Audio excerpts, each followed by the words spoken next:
नमस्कार। आप देख रहे हैं आज की सबसे बड़ी खबर। रमेश गांधी प्रदेश की राजनीति के ताजा हालातों के साथ राजस्थान ब्रेकिंग न्यूज का ताजा अपडेट चर्चा कर रहे हैं हम कोटा शहर की। इस समय कोटा शहर में चंद सिरफिरे लोग और बदमाशों ने भय का वातावरण बनाकर आम जनता को दहशत में डाल दिया था, लेकिन कानून और व्यवस्था के सजग प्रहरी अपराधियों को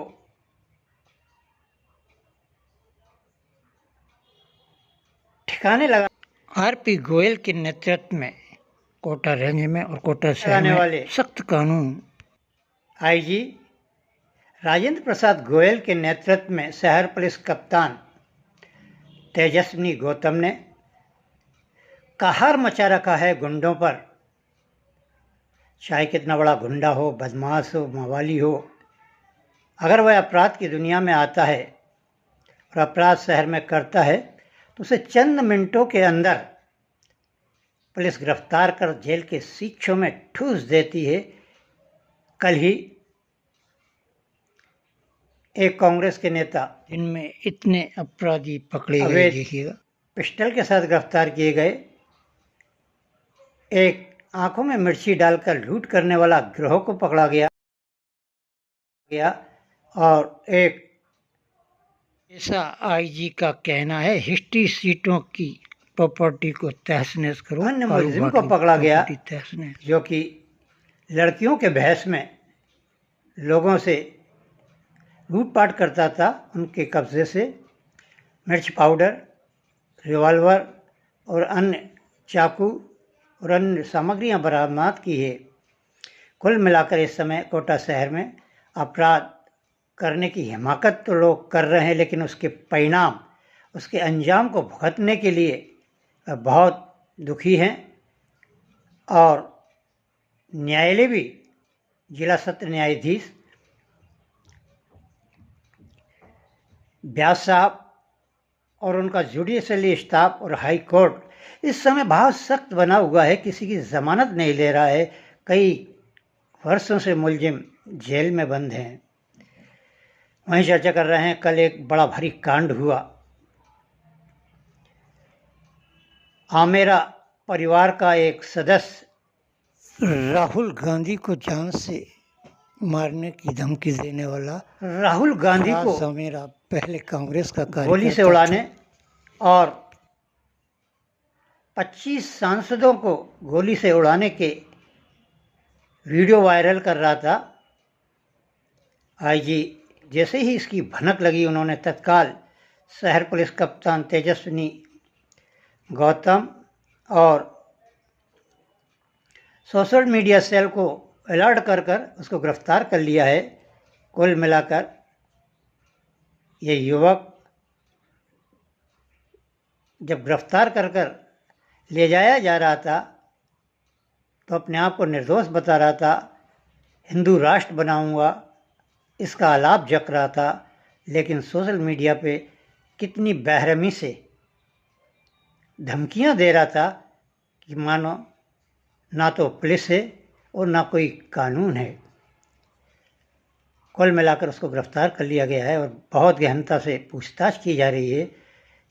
चर्चा कर रहे हैं कोटा शहर की उस गतिविधि की, उस महोत्सव की। अधिकारियों के लिए दिवाली का महोत्सव, कोटा महोत्सव एक धंधा बन गया है प्रशासन का, कमाऊ पूत रोजगार हो गया है। टूरिज्म डिपार्टमेंट से करोड़ों रुपए आते हैं और चंद लोग मिल बांट कर खा जाते हैं। इस कार्यक्रम की मुख्य प्रणेता, संयोजका, अतिरिक्त कलेक्टर कृष्णा शुक्ला, जिनके बारे में क्या क्या कोटा शहर की जनता नहीं जानती है, यूआईटी में रहीं तो उन्होंने कीर्तिमान स्थापित किए, कलेक्ट्री में हैं तो भी कीर्तिमान स्थापित कर रही है। पिछले 2 कोटा महोत्सव में उनके एनजीओ की भी चर्चा चली। उनका नाम और उनके पति का नाम किसी ने सोशल मीडिया पर डाला था। अब वह यही थी या और कोई और चंडाल चौकड़ी में 2-3 लोग मिले हुए हैं। कलेक्टर पीयूष सामरिया भी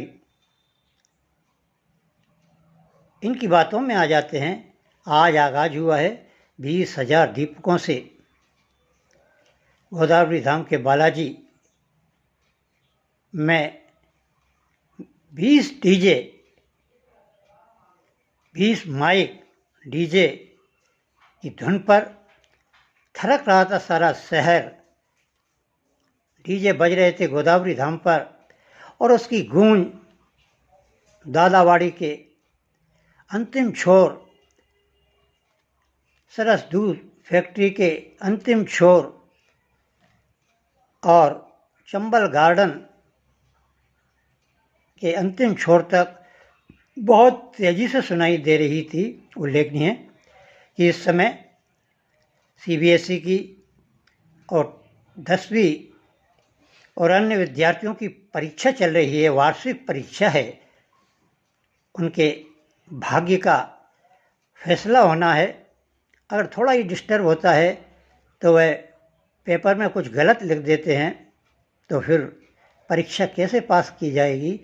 जहाँ बागड़ ही खेत को खाए तो ये कौन सा कानून है। कलेक्टर ने स्वयं ही निर्देश दे रखे हैं, स्वयं ही आचार संहिता लागू कर रखी है कि कोई भी व्यक्ति डीजे नहीं बजाएगा, माइक नहीं लगाएगा और छात्रों को अगर परेशानी होती है तो उनके खिलाफ कानूनी कार्रवाई की जाएगी। इस कोटा महोत्सव के आगाज़ में जिन लोगों ने नियम का उल्लंघन करा है, चाहे उसमें कलेक्टर हो या अतिरिक्त कलेक्टर कृष्णा शुक्ला हो या आयोजक हों, उनके खिलाफ कार्रवाई होना चाहिए। जभी जनता समझेगी कि कानून प्रशासन के लिए और जनता के लिए बराबर है। वहीं चर्चा कर रहे हैं हम एसोसिएशन के चेयरपर्सन मनोज शर्मा ने आज अखबार नवीसों को बताया T20 मैच होगा, 11 लाख का नगद और 5 लाख रुपए का वित्तीय पुरस्कार।